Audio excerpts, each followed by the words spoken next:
नमस्कार दोस्तों, आज की न्यूज में आपका स्वागत है। दोस्तों, समय के साथ बढ़ते खतरे को देखते हुए भारत अपनी सुरक्षा पर लगातार ध्यान दे रहा है। इसी बीच ताजा घटनाक्रमों ने भारत की चिंताओं को और भी ज्यादा बढ़ा दिया है। इन चिंताओं से विश्व के सभी प्रमुख देश परेशान हैं, लेकिन भारत इसके लिए युद्ध स्तर पर लगातार तैयारी कर रहा है। और अब खबर आ रही है कि भारत प्रोजेक्ट कुशा के तहत अपनी खुद की स्वदेशी और लंबी दूरी की एयर डिफेंस सिस्टम पर तेजी से काम कर रहा है। इस डिफेंस सिस्टम की सारी विशेषताओं के बारे में विस्तार से बात करेंगे, लेकिन आपसे रिक्वेस्ट है कि वीडियो में अंत तक बने रहिए।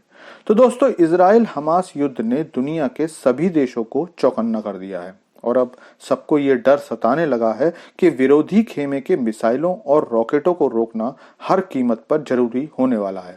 हालांकि भारत सहित सभी ऐसे देश जो अफोर्ड कर सकते हैं, उन्होंने डिफेंस सिस्टम्स तैनात कर दिए हैं, लेकिन इस युद्ध ने डिफेंस प्रणालियों की सीमाओं को उजागर कर दिया है।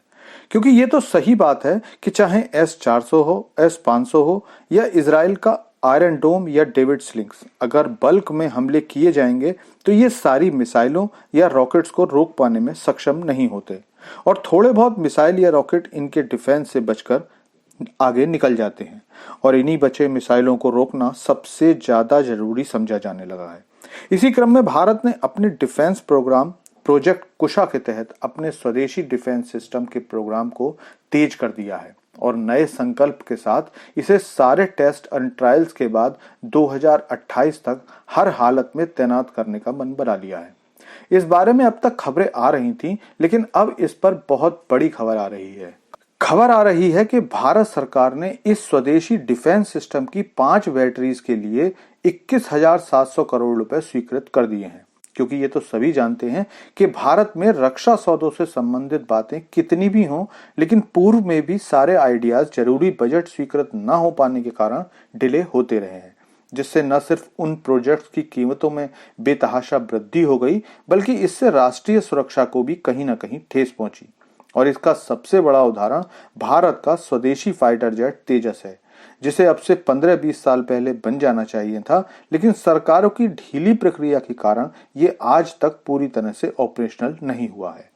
सरकारी खबरों के अनुसार जमीन से हवा में मार करने वाली डिफेंस प्रणाली LRSAM, जिसे long range surface to air missile system कहते हैं, उसे DRDO द्वारा प्रोजेक्ट कुशा के तहत विकसित किया जा रहा है। वो S-400 के बराबर ही एक्यूरेट होगी। इस सिस्टम में 3 तरह की इंटरसेप्टिव मिसाइल होंगी, जो 150 किलोमीटर, 250 किलोमीटर और 350 किलोमीटर तक की दूरी से आ रही दुश्मन की मिसाइलों, लड़ाकू विमानों, ड्रोन और क्रूज मिसाइलों को नष्ट करने में समर्थ होंगी। इसके आ जाने के बाद भारत की सीमाएं दुश्मनों के हमलों से पूरी तरह से सुरक्षित होंगी, क्योंकि भारत पहले ही 5 रूसी S-400 सिस्टम खरीद चुका है, जिनकी 3 बैटरीज भारत में आ चुकी हैं और पाकिस्तान तथा चीन के बॉर्डर पर तैनात हैं।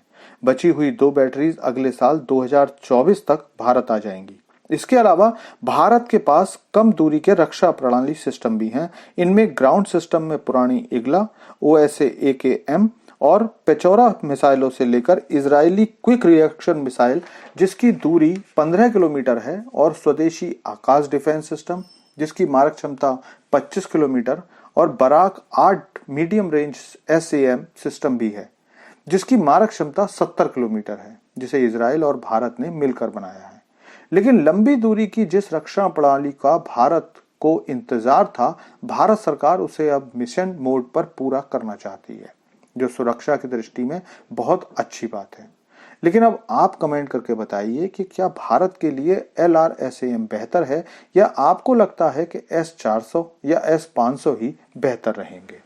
दोस्तों, थैंक्स फॉर वॉचिंग वीडियो। आपसे अनुरोध है कि चैनल को सब्सक्राइब कर लीजिए, क्योंकि यहाँ आपको डिफेंस, फॉरेन पॉलिसी और फाइनेंस से संबंधित वीडियोस रोज मिलते हैं।